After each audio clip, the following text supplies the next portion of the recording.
nuestro tiempo de estudio.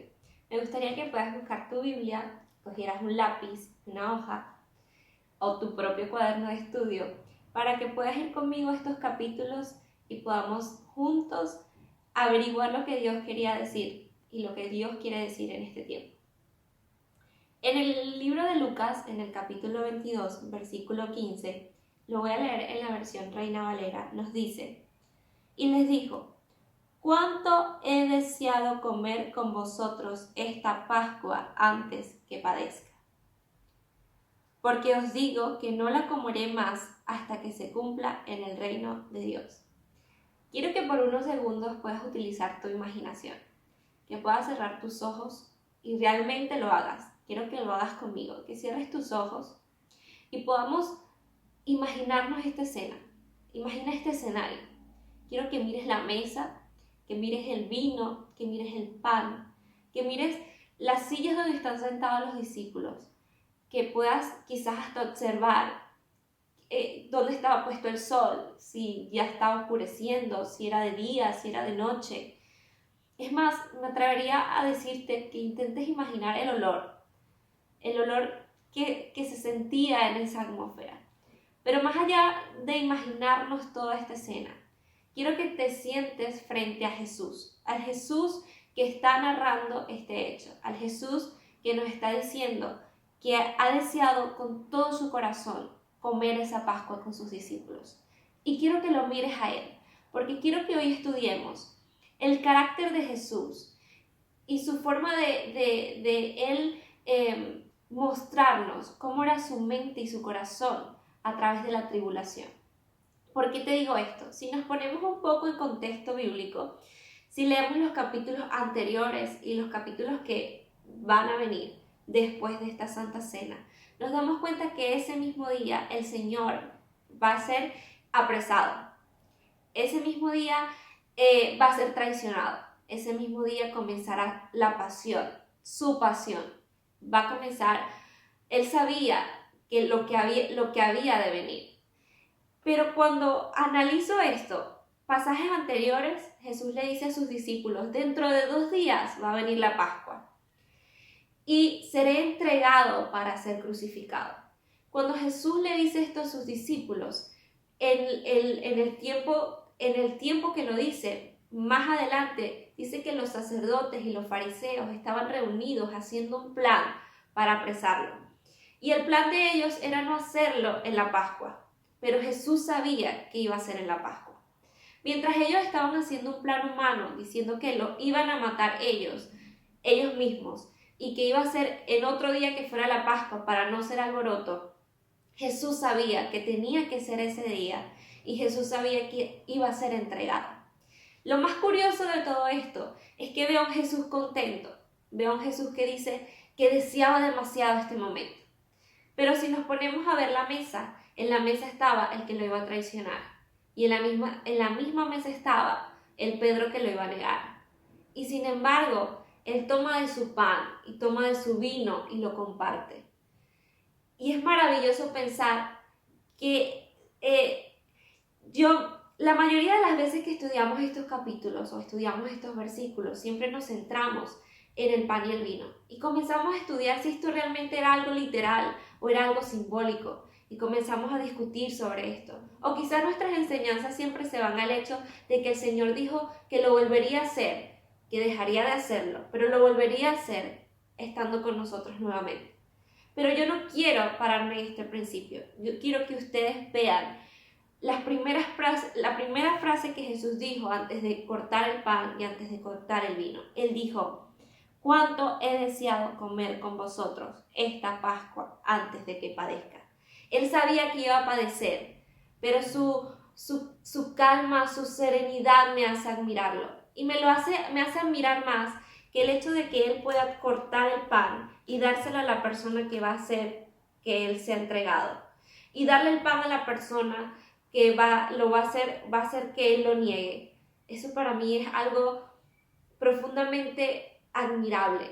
Lo miro y digo: Jesús, ¿cómo lo hacías?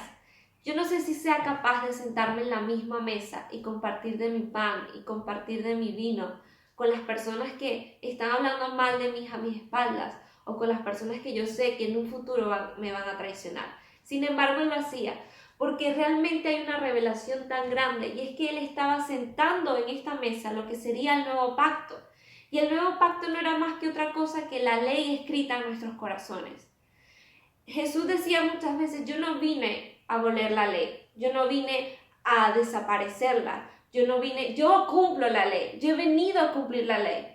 Sin embargo, Dios sabía que el hombre en sí, con su pecado y su naturaleza, no iba a poder cumplirla, no iba a poder alcanzar la comunión que Dios quería con él a través de la santidad, sino era por medio del acto de que el Cordero de Dios era sacrificado. Ahora bien, debes de irnos hacia el futuro, quiero que nos vayamos hacia tiempos pasados. Cuando yo estudiaba lo que era el nuevo pacto y el antiguo pacto, solo puedo ver que las dos cosas estaban hechas desde el principio.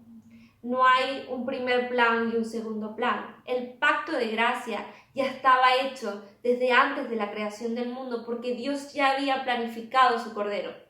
Es decir, que esto no es un plan que el Señor trajo de la noche a la mañana.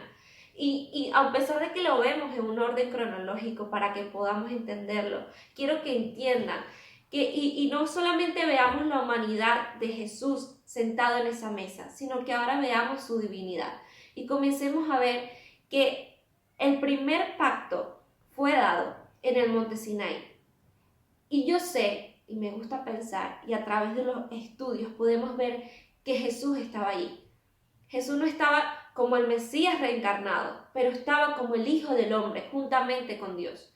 Y en ese momento que el Señor se encuentra con Moisés para darle las tablas, Jesús estaba ahí. Y quiero que vayamos a Éxodo 24.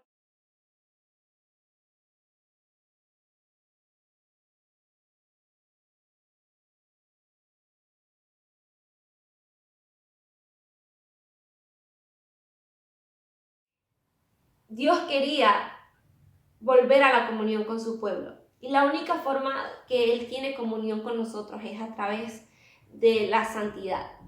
Él es un Dios santo y no podemos acercarnos a Él sin esa santidad. Y Él, cuando nos da la ley, o cuando le da la ley al pueblo de Israel y trae sus mandamientos, no es más que Él queriéndose acercar a nosotros, Él queriendo tener una comunión con nosotros. Y esto es un alboroto para el pueblo de Israel. Leemos en los versículos anteriores que el pueblo de Israel le decía que sí, que iban a cumplir esa ley y que estaban felices de que por fin Dios mismo estaba creando el plan para que ellos pudieran tener nuevamente comunión. Y cuando leía todo esto, veía que Dios, aún teniendo este propósito de comunión, aún no podía hacerlo completamente. Porque luego más adelante, cuando Moisés se encierra con Dios y comienza sus 40 días de ese encierro donde el Señor le está dando todos los mandamientos y le está diciendo todo lo que tiene que hacer, el pueblo de Israel se está creando un becerro de oro para adorarle, porque se encuentran con miedo y temor, cuando ellos sabían que se estaba haciendo un plan para ellos. Entonces es absolutamente deslumbrante ver que Dios lo estaba intentando con todo su corazón, pero que el pueblo de Israel no lo estaba entendiendo. Por mucho que sentía temor por los rayos, los truenos, por la voz de Dios, por el humo que salía o por todo lo que acontecía en el monte Sinaí, a pesar de tener gran temor, ellos aún así no entendían, no lo podían entender. Entonces Dios sabía que la única forma de hacerlo real era que Él se involucrara, era que Él mismo bajara, era que Él mismo trajera un nuevo pacto, y este pacto fuera un pacto de sangre. Este pacto fuera un pacto que Él mismo le daría al hombre. Y cuando luego nos vamos a Hebreos y nos habla acerca del pacto nuevo, Hebreos 8, versículo 10, por lo cual este es el pacto que haré con la casa de Israel después de aquellos días, dice el Señor. Pondré mis leyes en la mente de ellos y sobre su corazón las escribiré, y será ellos por Dios y ellos serán mi pueblo. Y es interesante porque aquí cambia el orden completo. En las leyes, en los mandamientos, era el hombre intentando hacer algo. Pero aquí lo que puedo ver es que ahora Dios es el que se compromete a hacerlo. Él dice: Yo seré el que ponga las leyes en su corazón, en su mente. Yo seré el que se las escriba y ellos serán mi pueblo y yo seré su Dios. Entonces cambia completamente lo que podemos ver en el monte Sinaí a este nuevo pacto. Porque él dice, ya, yo sé que el hombre por sí mismo no lo va a poder hacer. Nunca lo va a poder llegar a hacer ni cumplir. El único que pudo hacerlo fue Jesús. Entonces él dice, yo tengo que ser el que se involucre, o sea, yo tengo que ser el que lo haga. Y entonces su nuevo pacto se trata nada más y nada menos que él haciendo y nosotros dejando de hacer. Y con esto, ¿a qué me refiero? A dejando de hacer. Él, cuando nos dio las leyes, nosotros teníamos que esforzarnos. Era un pacto por obras, por lo que yo pudiera hacer, cómo yo pudiera comportarme. Pero esta vez no es así. Es Dios diciendo, no, esta vez a través de Jesús. Esta es la única forma en que puedas traer comunión conmigo, a través de mi Hijo, a través del Cordero y a través de la sangre. Y los discípulos no están entendiendo lo que está pasando. Y lo sé, porque ellos lo único que les importa, o lo que vemos que ellos preguntan al Señor, es ¿quién será mayor que el otro? ¿Quién se sentará a tu lado en el trono? Y yo decía, ¿cómo no pueden estar entendiendo que el Señor está revelando su nuevo pacto? ¿Cómo no pueden estar entendiendo que Él está comiendo su propia carne y está bebiendo su propia sangre? Porque le quiere hacer entender a los discípulos lo que vendría y lo que sería. Y si nos ponemos a analizar esta situación, Dios no pudo comer en el monte de Sinaí. Dios dio un pacto para una comunión, pero no podía estar en medio de ellos.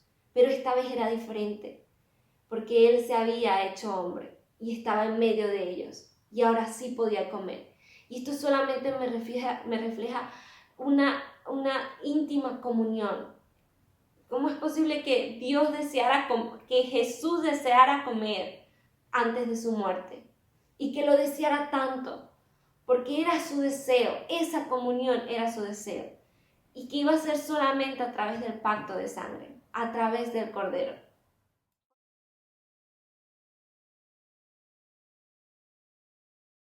En ese momento cuando el Señor le está dando las leyes al pueblo de Israel, Él dice que toma de la sangre del Cordero y lo esparce por el pueblo. Y realmente ese es el simbolismo de lo que venía a ser la sangre de Jesús hoy en día. Y este pacto es tan maravilloso que el Señor dice, luego, quiero que vayamos a Jeremías 31, en el versículo 27 habla del nuevo pacto. Y dice, aquí vienen días, dice Jehová, en que sembraré la casa de Israel y la casa de Judá de simiente de hombre y de simiente de animal. Y así como tuvo cuidado de ellos para arrancar y derribar y trastornar y perder y afligir, tendrá cuidado de ellos para edificar, plantar, dice Jehová. Luego más adelante dice en el 32, no como el pacto que hice con sus padres el día que tomé su mano para sacarles de la tierra de Egipto, porque ellos invalidaron mi pacto, aunque fui yo un marido para ellos, dice Jehová. Pero este es el pacto que haré con la casa de Israel después de aquellos días, dice Jehová. Daré mi ley en su mente y la escribiré en sus corazones. Yo seré a ellos por Dios y ellos me serán por pueblo. Luego más adelante Pablo también se refiere a estos versículos y dice que las leyes ya no estaban escritas en piedra, sino que estaban escritas en nuestro corazón de carne. Y no dice que está escrita por encima del corazón, sino que están puestas dentro de nuestro corazón.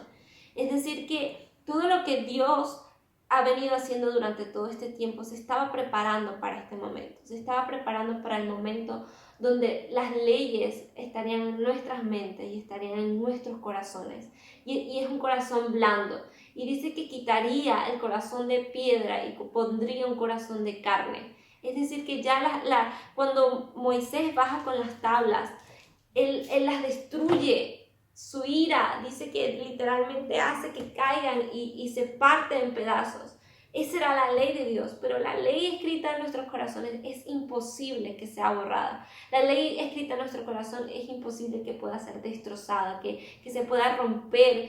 No es una ley frágil, es una ley que nos permite acercar con la comunión con Dios.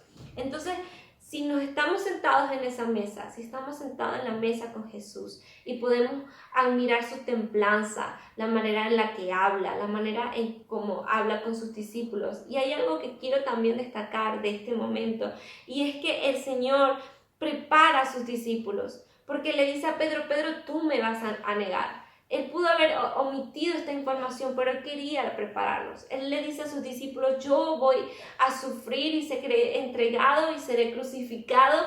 Y los discípulos es como si realmente no entendieran lo que estaba sucediendo, o qué era lo que realmente quería decir Jesús, porque no estaban preparados. Porque cuando llegó el momento, Pedro lo primero que hizo fue sacar su espada e intentar que no lo apresaran, cuando ya Jesús le había dicho que eso tenía que acontecer. Y cuando llegó el momento, sus discípulos se avergonzaron y se escondieron y no sabían qué hacer, cuando ya Jesús los había preparado.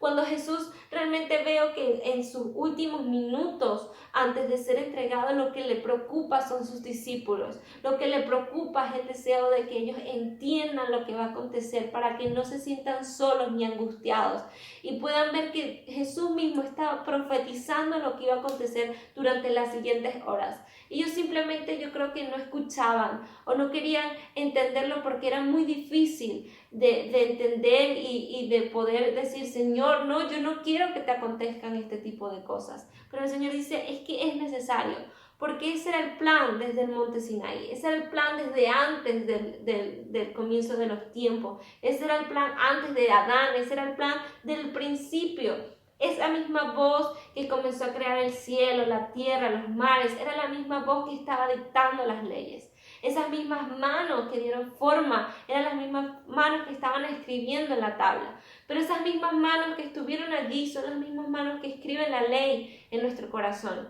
Y podemos entender, cuando entendemos verdaderamente esto, yo decía, Señor, es imposible que en mi corazón esté el deseo de pecar, o en mi corazón esté el deseo de hacer cosas que te desagradan o hacer cosas en contra de la ley, porque tú me lo estás haciendo entender en mi mente y me lo estás haciendo entender en mi corazón. Entendamos y admiremos a Jesús en ese sentido, admiremos a Jesús en la devoción que sentía, en la serenidad de su carácter. Estaba él en su momento hasta de mayor agonía, seguía siendo fiel al pacto. En su momento donde decía, Señor, pasa de mí esta copa, hasta en el momento que fue abandonado por Dios mismo, Él seguía siendo fiel al pacto. Y eso es lo que quiero dejarte el día de hoy. Quiero que entiendas que más allá de compartir el pan y el vino, o más allá de que esto fuera un simbolismo del nuevo pacto, esto estaba preparado desde antes y que Dios lo estaba deseando desde antes, compartir con nosotros su comunión. Y cuando Él dice, háganlo en memoria de mí, Él le dice, por favor recuerden que yo necesito tener comunión con ustedes. Yo necesito que comamos el pan juntos y que puedas comer mi carne, que puedas comer mi sangre, porque es a través de ella que vamos a tener comunión. Y ahora esto en memoria de mí porque lo haremos juntos nuevamente. El Señor dice, yo estaré esperando este momento. Estaré esperando el momento donde tú y yo nos sentemos en la misma mesa y podamos tener la comunión que siempre he querido desde el principio. Entonces es tan importante que antes de solamente pensar en que estamos comiendo el cuerpo de Cristo y tomando la sangre de Cristo, además de entender este maravilloso pacto, entendamos que Dios, que Jesús lo está deseando desde el principio. Está deseando, es que yo quiero que ustedes puedan ver a Jesús sentándose en la mesa y diciendo, no saben cuánto he deseado este momento. No saben cuánto he deseado este momento donde él no era primera vez que Jesús compartía el pan o el vino con sus discípulos. No era primera vez que Jesús celebraba la Pascua. Podía ser para los discípulos una comida más. Era una comida más que estaban compartiendo con el Maestro, pero para él no lo era. Era que ese mismo día el pacto iba a ser revelado y ese mismo día el pacto iba a ser consolidado. Ese mismo día el cordero iba a ser sacrificado. Cuando nos vamos al Antiguo Testamento y vemos que la sangre del cordero era lo que permitió que el pueblo de Israel se salvara de la muerte de los primogénitos, y cuando nos vamos al Antiguo Testamento y vemos que a través de ese cordero era que podía el pueblo santificarse a través de esa sangre, y ahora la vemos en Jesús que lo hizo una única vez para siempre, que no hay que hacerlo más. Y el valor, o sea, necesito que entiendan el valor de estos actos. Y necesito que entiendan que esta cena estaba en medio. No fue una cena que el Señor hizo 3 años antes de su muerte, 2 años antes de su muerte. No fue una cena que Él preparó por casualidad. Era una cena que anticipaba. Faltaban solamente pocas horas, pocos minutos para que Él fuera entregado. Era una cena que estaba antes de la muerte. Yo no sé cómo se prepara a alguien para la muerte. Nunca he tenido a un familiar que se enferme con anticipación y nos dé sus últimos días de vida. No lo sé qué se siente. No sé qué puede sentir un hombre cuando va a la guerra y esa preparación previa. Pero puedo ver a Jesús y lo que Él sentía. Y puedo ver a Jesús lo que Él expresaba. Y la templanza y la serenidad que puedo ver en Él me hace admirarlo cada vez más. Sentado en la mesa, regocijados con sus discípulos, comiendo pan y tomando vino y diciendo, te lo comparto. Y quiero que antes de terminar esta enseñanza puedas ver esto. Jesús partió el pan y se lo dio a Judas, el que lo iba a entregar. Y me imagino que en su corazón y en su mente decía, estoy haciendo esto por ti. Y quiero que veamos el Padre tomando el vino y compartiéndoselo a Pedro, el Pedro que lo iba a negar, el Pedro que se iba a avergonzar de él unos minutos antes de que él, de todo lo que pasara, le dice, Pedro, estoy haciendo esto por ti. Digo, Dios, yo no soy tan perfecta para lograr lo que tú has logrado. El sentarte en la mesa con los discípulos que te van a dejar esa noche, esa misma noche, que no van a pelear por ti ni te van a acompañar en tu dolor y en tu sufrimiento. Si Jesús sabía lo que iba a pasar horas antes, ¿no creen que Jesús sabía el dolor y agonizante? Yo creo que Jesús sabía cuántos látigos iba a sentir su piel. Yo creo que el Señor ya sentía el dolor de la corona de espinas. El Señor ya podía sentir sus lágrimas de sangre en sus labios. Ya el Señor lo podía ver. Pero aún así Él se mantenía con tanta seguridad y diciéndole a sus discípulos, he deseado tanto este momento. El Señor hizo esto por ustedes. Entonces cada vez que celebremos la Santa Cena o que hagamos esto en memoria de Él, recordamos esto, que el Señor en ese momento que lo hizo no era su mejor momento y aún así mostró fortaleza para sus discípulos y aún así les dijo, quiero orar por ustedes, no quiero orar por el mundo ni por lo que va, quiero orar por ustedes para que sean fuertes. ¿Cómo alguien que está a punto de morir puede orar por mi fortaleza? No lo entiendo, pero Él sí. Entonces, estudiemos las maravillas de su admirable personalidad y la templanza y la serenidad y su firmeza y su seguridad. Pero yo creo que cuando Jesús estuvo en la cruz y miró al Padre, le decía, esto fue lo que habíamos planificado desde antes de los tiempos. Esto era lo que tú y yo habíamos pactado. Y quiero terminar con esto. Dios hizo un pacto con Jesús. Le dijo, necesito que seas mi cordero y necesito que seas crucificado y necesito que sea tu sangre la que limpie mi pueblo. Eres tú la herramienta que tengo para que ellos sean mi pueblo y yo sea su Dios. Es impresionante que Dios diga que Él va a hacer que ellos sean su pueblo y Él su Dios cuando Él se lo ha dicho desde siempre. Ellos son mi pueblo, yo soy su Dios, ellos son mi pueblo, yo soy su Dios, pero vemos infinidad de veces al pueblo de Israel siendo infiel a su Dios. Y él entendía, yo no soy su Dios todavía, y ellos todavía no son mi pueblo, porque tenía que Jesús hacer el trabajo para que eso pudiera acontecer. Ahora bien, ¿cuál es la diferencia del antiguo pacto? El antiguo pacto era un pacto que el Señor había hecho con el hombre. Era un pacto donde el hombre tenía que hacer y tenía condiciones. No matarás, no adulterarás, o todos los mandamientos que ya conocemos.